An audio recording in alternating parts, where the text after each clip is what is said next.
Bonjour à tous.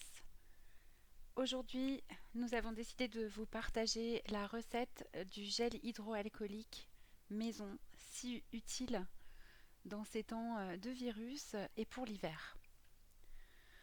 Pour le faire, vous allez avoir besoin d'un récipient d'une contenance de 30 millilitres. Alors j'ai choisi celui-là qui est en plastique et qui a un couvercle qui s'ouvre et se referme facilement. Vous avez besoin d'une balance de précision qui pèse au gramme près. Vous avez besoin de glycérine végétale, de gel natif d'aloe vera, d'un alcool à plus de 50 degrés. Donc là, j'ai choisi de prendre de la vodka, d'huile essentielle de citron qui est antiseptique et va donner une bonne odeur au gel hydroalcoolique, de l'huile essentielle de titri pour ses propriétés antibactériennes et antivirales, et même chose pour l'huile essentielle de Rafinsara. Alors, nous allons commencer dans le récipient de 30 millilitres par peser, en n'oubliant pas de faire la tare évidemment, 15 grammes de gel natif d'aloe vera qui a des propriétés adoucissantes pour la peau. Donc c'est un gel hydroalcoolique qui ne sera absolument pas agressif pour vos mains.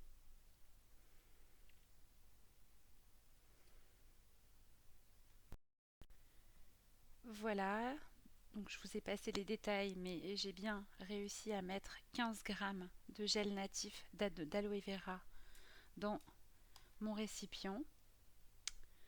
Je vais maintenant ajouter l'alcool. Pour ce faire, je vais mettre exactement dans ce bécher gradué 11 millilitres de cet alcool, donc à 50 degrés.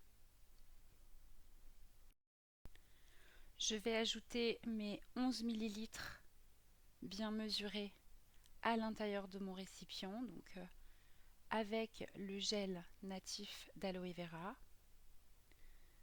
Voilà, j'essaye de ne pas en perdre et d'être précise.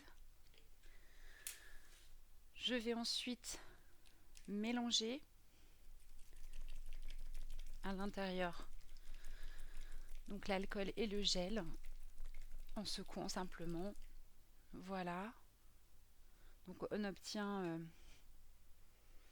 un liquide qui n'est pas complètement mélangé. Ce qui va permettre le mélange et l'osmose entre les deux, c'est la glycérine végétale.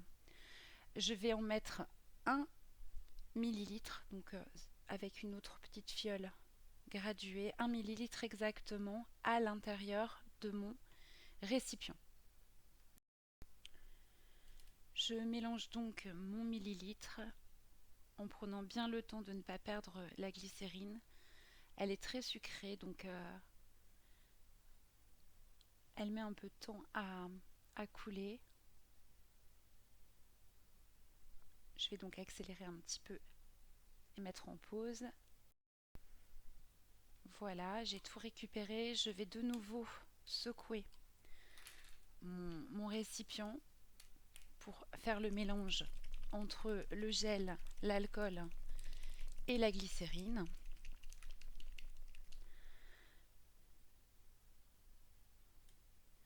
Et je vais maintenant ajouter l'extrait de citron, 1 millilitre d'extrait de citron, 1 millilitre de titri, d'huile essentielle de titri, et 1 millilitre de Rafinsara. Comment mesurer 1 millilitre? Alors, les huiles essentielles en général ont des codigouttes, c'est-à-dire des comptes-gouttes, comme ceci. Et d'une manière générale, 35 gouttes correspondent à 1 millilitre d'huile essentielle. Je vais donc compter 35 gouttes de Rafinsara, 35 gouttes de titri et 35 gouttes de citron. que je vais mélanger.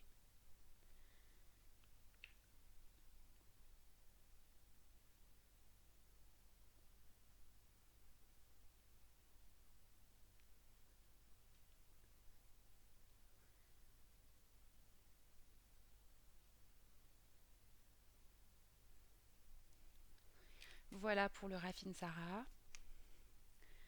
Je vais faire la même chose, 35 gouttes de tea tree et 35 gouttes de citron. Je mets sur pause. Voilà, mes 35 gouttes de tea tree et mes 35 gouttes de citron ont été ajoutées. On voit que pour l'instant rien n'est mélangé. Je vais de la même manière que tout à l'heure secouer énergiquement mon mélange.